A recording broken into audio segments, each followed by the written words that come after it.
Hi everyone. In this video, we are going to discuss another topic, that is matrix chain multiplication, and that is yet another application of dynamic programming. And in the previous video, we have discussed another example, that is Bellman-Ford's algorithm, which was also an application of this dynamic programming. And here we are given with three matrices, that is A1, A2, A3, which is of the order 10 by 100, 100 by 5, and 5 by 50, and we have to multiply these three, and you can know that this can be multiplied at first we can multiply a1 and a2, and then we can multiply a3 with that result, or we can multiply a2 and a3 first, and the result have to be multiplied with a1. So we have to find out the optimal parameterization, in which order this can be multiplied, and in which parameterization gives the better efficiency, that we have to find out. For example, in the first case, at first we have to multiply this a1 and a2, and you know that for multiplying this a1 and a2, a1 of the order 10 by 100 and a2 of the order 100 by 5. So first of all, we have to find the number of scalar multiplication. So the scalar multiplication can be found out by 10 into 100 into 5, that is equal to 5000. For multiplying this a1 and a2, it requires 5000 scalar multiplication. And after multiplying this a1 and a2, we have to multiply the result with the a3. So the resultant matrix will be of the order 10 by 5. So this 10 by 5 into a3 is of the order 5 by 50. So that both have to be multiplied together. And the number of scalar multiplication for this will be 10 into 5 into 50, that is equal to 2500. So adding this together, we will get a total of 7500 scalar multiplication. And in the second case, we have to multiply this a2 and a3 at first, and for multiplying this a2 and a3, the number of scalar multiplication required is 100 into 5 into 50, that is equal to 25,000, and we have to multiply a1 with that result, and a1 is of the order 10 by 100, and this a2 and a3 will be of the order 100 by 50, that is 100 by 50, and the number of scalar multiplication will be 50,000, and on adding these two, we will get it as 75,000. So, and on comparing these two, we know that this one is more efficient. That means this parameterization, this optimal parenthesis, that is a1 and a2 have to be multiplied first, then the resultant have to be multiplied with a3, and that is more efficient.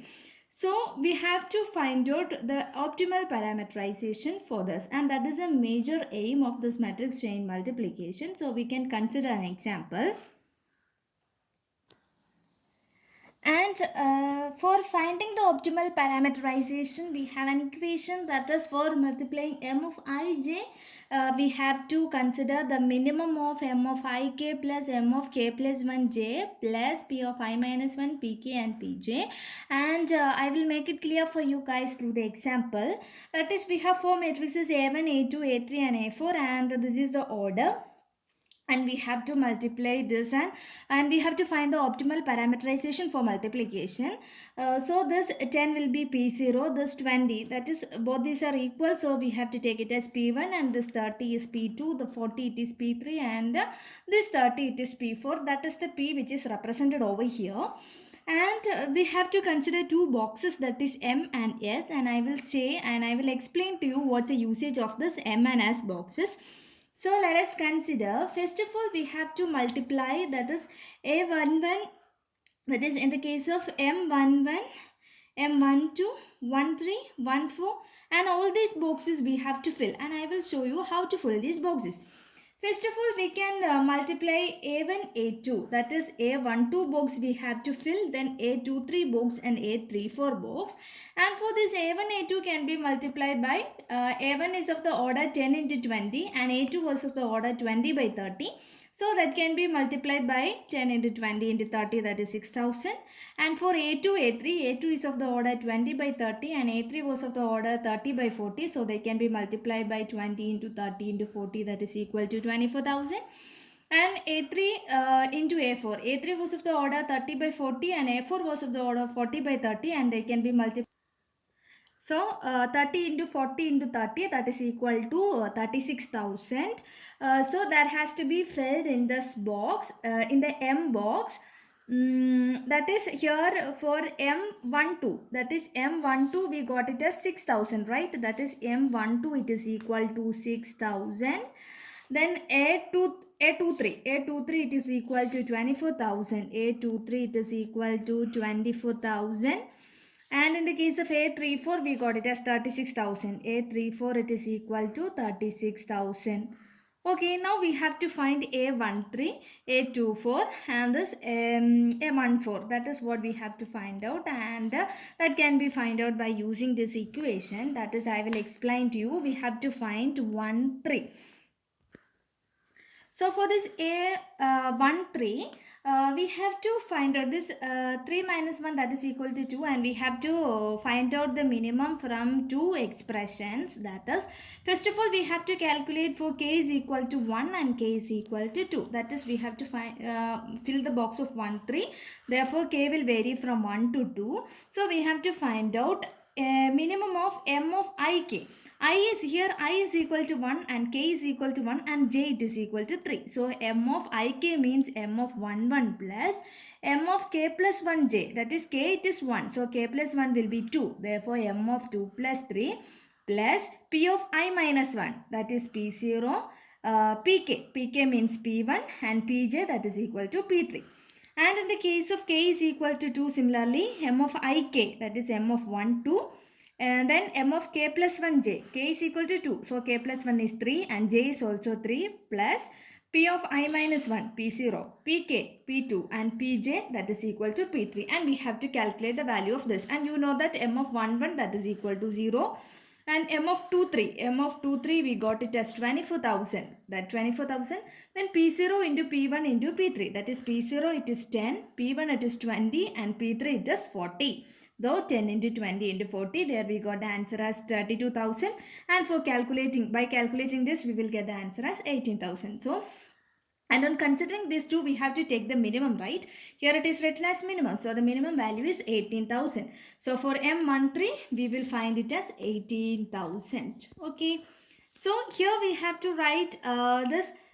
This is, we can write it as 1, 1, 2. As 1, 2 it is 1, and 2, 3 it is 2, and 3, 4 that is 4. That is 3. That is simply we will write. And in the case of this M13, we got the minimum value for k is equal to 2, right? So we will write 2 over here. And next we have to fill this 2, 4. And for calculating 2, 4, the k will vary from 2 to 3. And I will be 2 and j will be 4. And we have to use the same equation over here, and we have to take the minimum from that. So here the minimum it will be 48,000 for k is equal to 3. For k is equal to 3, we will get it as 48,000. Okay. So that is 4 minus 2, 2 expressions. And in the case of next, we have to find out 1, 4. And for 1, 4, 4 minus 1, 3 expression. That is, we have to compare 3 expression, and we have to use the same equation over here. And by calculating the same equation, by putting the values, we will get 3, and we have to take the minimum from that. That is 30,000 is the minimum one. For k is equal to 3. That is, for k is equal to 3, we got it as 30,000. So we have filled both M and S boxes, and by using the equation we found that we filled the whole boxes. And now we have to find which is the optimal parameterization. That is the optimal parameterization can be found by the order. We have 4 matrices, right? That is, we have A1, A2, A3 and A4. Now you will check this 1, 4 column. That means that has to be parameterized by the third matrix, that is A3. Okay. And on taking this 2, 3, that also symbolizes that we have to parameterize by 3. And on considering this 1, 3, it says that it has to be parameterized by the matrix 2. That is okay. So we can consider that this is the optimal parameterization for this matrix. That is, first of all, we have to calculate A2 and A3. Then we have to multiply the result with the A1. Then we have to multiply the result with A4. Okay, that is optimal parameterization for that. And I guess you guys got a clear idea about this matrix chain multiplication that is used for finding the optimal parameterization. It is quite simple. and we will go through the remaining sessions in the coming videos. That's all for this. Thank you.